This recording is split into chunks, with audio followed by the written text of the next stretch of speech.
Just how wicked was Ahaz, king of Judah? This is the question we seek to answer today as we continue our verse-by-verse study of the book of 2 Kings on Walking Through the Bible. His word, the glory of his cross. Today we're going to be discussing 2 Kings chapter 16, verses 10 to 20. But before we do that, let's read the passage. If you have a Bible with you, turn to 2 Kings chapter 16, verse 10. But if you don't have a Bible, don't worry. Just follow along with us on the screen. The version that we'll be reading from is the New King James Version. So 2 Kings chapter 16, beginning at verse 10. Now King Ahaz went to Damascus to meet Tiglath-Pileser, king of Assyria, and saw an altar that was at Damascus. And King Ahaz sent to Urijah the priest the design of the altar and its pattern, according to all its workmanship. Then Urijah the priest built an altar according to all that King Ahaz had sent from Damascus. So Urijah the priest made it before King Ahaz came back from Damascus. And when the king came back from Damascus, the king saw the altar, and the king approached the altar and made offering on it. So he burnt his burnt offering and his grain offering, and he poured his drink offering and sprinkled the blood of his peace offerings on the altar. He also brought the bronze altar which was before the Lord from the front of the temple, from between the new altar and the house of the Lord, and put it on the north side of the new altar. Then King Ahaz commanded Urijah the priest, saying, On the great new altar burn the morning burnt offering, the evening grain offering, the king's burnt offering and his grain offering, with the burnt offering of all the people of the land, their grain offering and their drink offerings, and sprinkle on it all the blood of the burnt offerings and all the blood of the sacrifice. And the bronze altar shall be for me to inquire by. Thus did Urijah the priest according to all that King Ahaz commanded. And King Ahaz cut off the panels of the carts and removed the lavers from them, and he took down the sea from the bronze oxen that were under it, and put it on a pavement of stone. Also he removed the Sabbath pavilion, which they had built in the temple, and he removed the king's outer entrance from the house of the Lord on account of the king of Assyria. Now the rest of the acts of Ahaz, which he did, are they not written in the book of the Chronicles of the kings of Judah? So Ahaz rested with his fathers and was buried with his fathers in the city of David. Then Hezekiah his son reigned in his place. In our last few lessons, we have been talking about the chaotic times that surrounded the fall of the northern nation of Israel. It was chaotic in the north because in the 30 years following the death of Jeroboam II and the Assyrian captivity, there had been 3 kings assassinated and 5 different kings.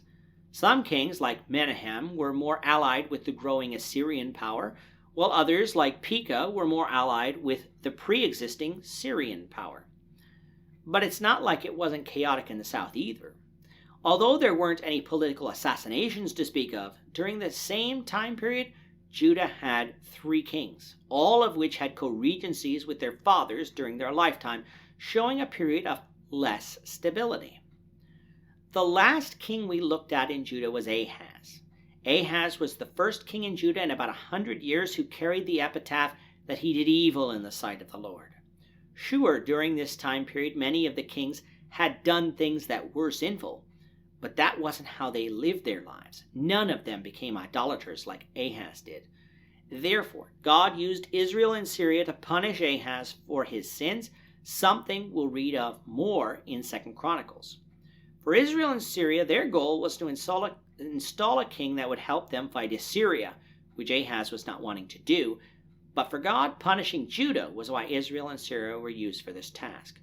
And in the beginning, Israel and Syria were successful. However, God would not let them destroy Judah or extinguish the house of David due to the messianic promises made to David.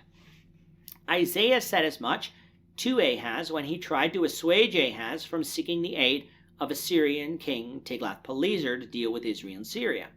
Ahaz wouldn't listen, though, and paid a steep price for the Assyrians' help, basically becoming a vassal state of Assyria. Sure, Syria and Israel would be dealt with by the Assyrians, but that could have been done with God's help. Instead, God's will would be done, but Judah will pay a steeper price due to Ahaz's disobedience. And part of that steeper price would come by Ahaz's actions following the Assyrian defeat, for when he went up to Damascus to meet with Tiglath-Pileser, While there, he saw an altar which was at Damascus that he liked.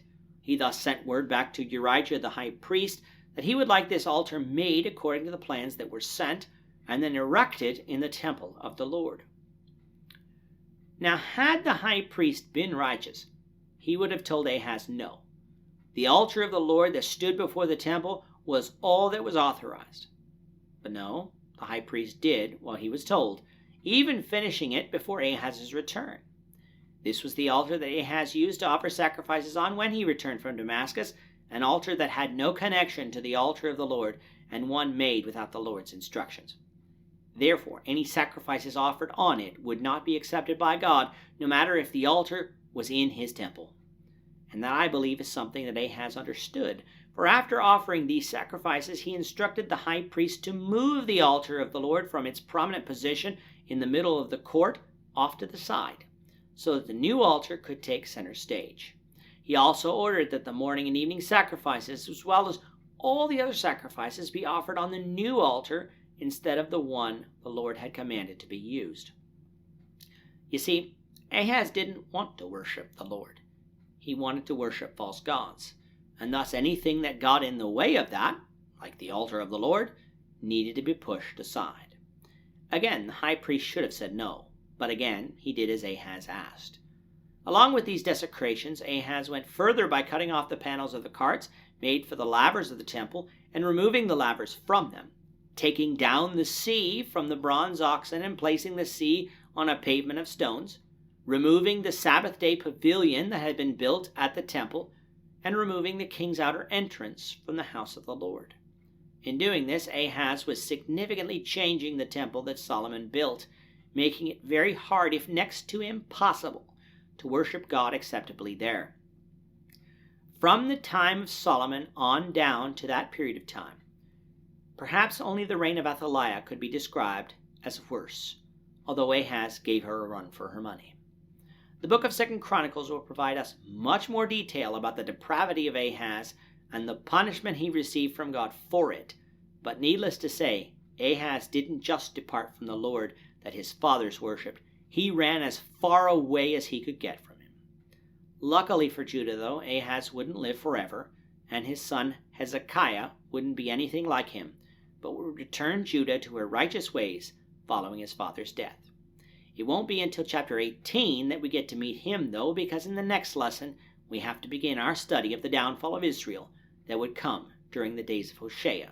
So we invite you back for that. With that, our time is up for today. The Lord willing, we hope you'll join us for tomorrow's discussion of 2 Kings chapter 17, verses 1 to 12, as we continue our walk through the Bible, one verse at a time. Thank you for watching today's episode.